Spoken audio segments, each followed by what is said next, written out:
নমস্কার, travel with David চ্যানেলে সবাইকে স্বাগত। আশা করি আপনারা সবাই ভালো আছেন। আমি আজকে এসেছি পূর্ব বর্ধমান জেলার পূর্বস্থলী ব্লকের জামালপুরে। জামালপুর একটা ছোট্ট গ্রাম, বাবা বুড়োরাজ শিবের মন্দিরে। আপনারা ভিডিওটা শেষ পর্যন্ত দেখবেন। A to Z ইনফরমেশান আমাদের ভিডিওতে থাকবে। যদি ভিডিওটা ভালো লেগে থাকে তাহলে অবশ্যই সাবস্ক্রাইব করে পাশে থাকবেন। চলুন ভিডিওটা তাহলে শুরু করা যাক। ঘড়িতে বাজে 6:15। আজকে যাচ্ছি বর্ধমান ডিস্ট্রিক্টের বুড়োরাজ বাবার মন্দিরে। চলুন সঙ্গে থাকুন, ভিডিওটা স্কিপ করবেন না, শেষ পর্যন্ত দেখুন। আমাদের কলকাতা থেকে বাবার মন্দিরের কিলোমিটার হচ্ছে 130 কিলোমিটার। সময় লাগবে 3 থেকে 3.5 ঘন্টার মধ্যে। কিন্তু আজকে যে এত কুয়াশা পড়ে যে টাইম একটু বেশি লাগতেও পারে। সকালবেলা খুব ঠান্ডা, তার মধ্যে বেরিয়েও পড়েছি। সকাল সকাল উঠতে কি কষ্ট হলো না ঘুম থেকে? আর বলো না, সকালবেলা যেতে হবে কিন্তু সকালে উঠে দেখলাম প্রচুর ঠান্ডা, তবু বেরিয়ে বললাম আমরা। তারপরে একটা মানসিক আছে সবার একটা, সেই পুজো দিতে যাবো। মুর্শিদাবাদ থেকে কিছু ছেলেপুলেরা আসছে। বন্ধুরা আসছে কখন বেরোচ্ছে? ওরা বেরিয়ে গেছে? ওরা 4টের সময় বেরিয়ে গেছে। কি অপূর্ব লাগছে, বাঁদিকে সর্ষের চাষ হচ্ছে। আমরা গল্প করতে করতে চলে এলাম বর্ধমান ডিস্ট্রিক্টে। আর আধ ঘন্টার মতন টাইম লাগবে। একটু দাঁড়িয়েছি রাস্তার মধ্যে, একটু চা খাবো। ঠান্ডা আজকে অনেকটাই পড়েছে বেশি। জায়গাটা খুব সুন্দর জায়গা। কেমন লাগছে বলতো জায়গাটা? জায়গা পেলাম না, সত্যি খুব ভালো লাগছে, গ্রাম্য পরিবেশ। তুমি আসতে গেলে কেন? চা ঠিক আছে, কোনো চাপ নেই, নিন না, খুব আনন্দ লাগছে। আর সত্যি ঠান্ডার মধ্যে গরম চা। ও গরম গরম ধোঁয়া বেরোচ্ছে পুরো। এই নিন। চলে এলাম বাবা বুড়োরাজ মন্দিরের সামনে। এবার আমাদের পার্কিং করব গাড়ি। সামনেই পার্কিং প্লেস, এটা হচ্ছে ছোট গাড়ির পার্কিং। সারাদিনের জন্য নেয় 50 টাকা। শিয়ালদা থেকে এলে কিভাবে আসবে এখানে? শিয়ালদা থেকে আপনাকে ব্যান্ডেল আসতে হবে। ব্যান্ডেল থেকে কাটোয়া লোকাল ধরতে হবে। পাটুলি স্টেশন নামবেন, পাটুলি স্টেশন থেকে জামালপুর বুড়াস আপনার 7 কিলোমিটার। যদি হাওড়া থেকে আসে কেউ? হাওড়া থেকে এলে ডাইরেক্ট কাটোয়া পর্যন্ত পাটুলি স্টেশনে নেমে পাটুলি স্টেশন থেকে যে মন্দির পর্যন্ত আসতে কত টাকা ভাড়া নাও? 20 টাকা করে। আচ্ছা, এমনি প্রত্যেক দিন কিরম ভিড় হয় না আজকে সোমবার বলে? সোমবার উপলক্ষে একটু ভিড়টা বেশি হয়। মন্দিরের প্রবেশ মুখে রয়েছে কারুকার্য করা প্রবেশ তোরণ, ওপরে ত্রিশূল, তারপর হচ্ছে নটরাজের মূর্তি, বাবা মহাদেব বসে আছেন, তার পাশে হচ্ছে সিদ্ধেশ্বরী গণেশ। মন্দিরে যাওয়ার দুধারে ডালার দোকান। এখানে ডালা 30 টাকা দিয়ে শুরু আছে। এ হচ্ছে বাবার পবিত্র পুকুর। সবাই এখানে স্নান করে ডন্ডি কেটে বাবার মন্দিরের দিকে এগিয়ে যাচ্ছে। পবিত্র পুকুরে স্নান করে আমিও মন্দিরের দিকে এগিয়ে গেলাম।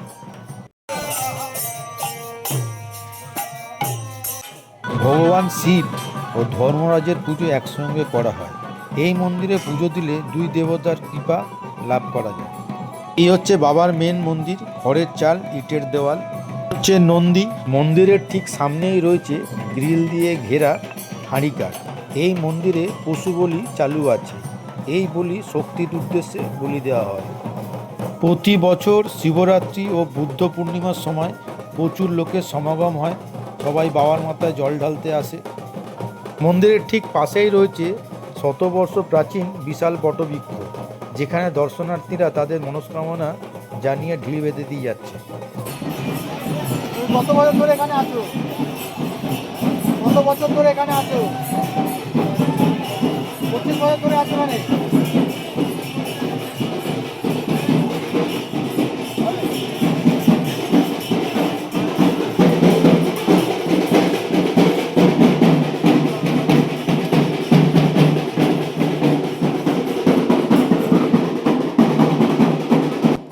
বুড়োরাজ বাবা যেখান থেকে আবির্ভাব হয়েছিল এই জায়গা ছিল গভীর জঙ্গল।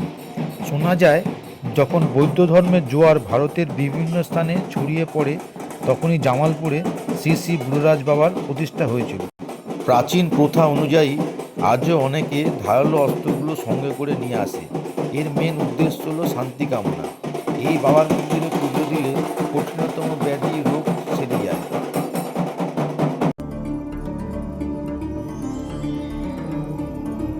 জয় বুড়োরাজ বাবা কি জয়, জয় তৎপুরুষায় বিদ্মহে মহাদেবায় ধীমহি তন্নো রুদ্রঃ প্রচোদয়াৎ।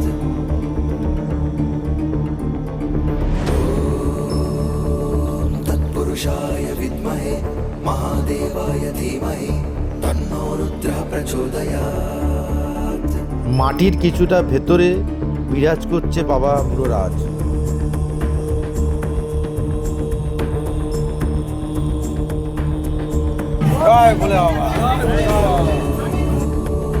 तत्पुरुषाय विद्महे महादेवाय धीमहि तन्नो रुद्रः प्रचोदयात्।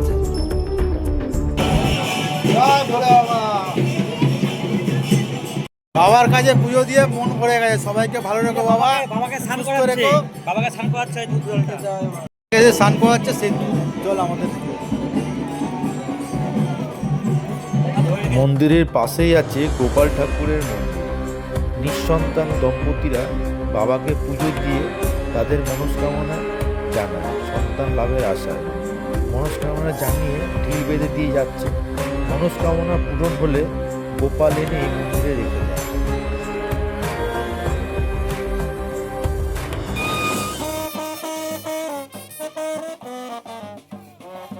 আর মন্দিরে একটা জিনিস যা দেখলাম, মানে যারাই আসছে সবাই বাজনা নিয়ে আসছে, ব্যঞ্জন ফ্যাঞ্জন নিয়ে এসে পুজো দিতে আসছে। এক অপূর্ব লাগছে।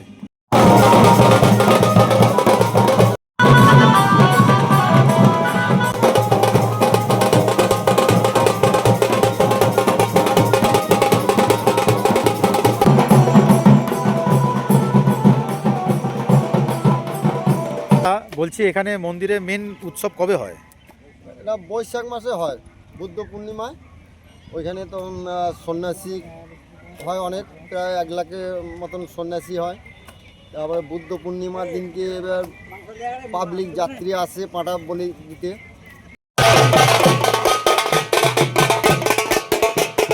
এই মন্দিরে পশু বলি প্রথা চালু আছে, আমরা ভিডিওতে সেটা দেখাতে পারলাম না।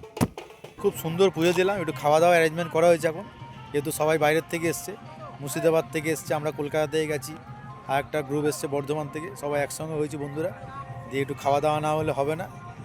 খাওয়া দাওয়া অ্যারেঞ্জমেন্ট কেমন চলছে? ভালো চলছে। রান্নাটা কোথায় হচ্ছে দেখো, আজকে সব ছোট হাতির মধ্যে রান্না হচ্ছে। দাদা রান্না করছে। দাদা আজকে মেনু কি হচ্ছে? মেনু হচ্ছে মাংসের পকোড়া, মাছ ভাজা, আলু ফুলকপি আর মটন। মটন তো একটু পরে হবে নাকি? হ্যাঁ, মটন একটু বড়া হবে। এখানে পকোড়া আছে, গরম গরম পকোড়া।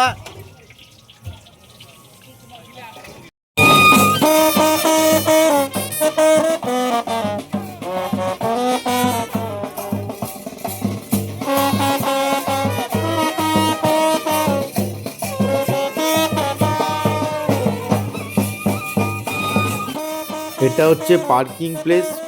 এই বড় বাসের জন্য পার্কিং নিচ্ছে 150 টাকা, আর ছোটা হাতির জন্য নিচ্ছে 100 টাকা সারাদিনের জন্য। বাবা বুড়োরাজের প্রোগ্রাম আজকে এখানে আমরা সমাপ্ত করলাম। যদি আপনাদের এই ভিডিও ভালো লেগে থাকে অবশ্যই চ্যানেলটাকে সাবস্ক্রাইব করবেন আর পাশে থাকবেন, যাতে নেক্সট ভিডিও করতে আমরা উৎসাহিত পাই। शिवाय।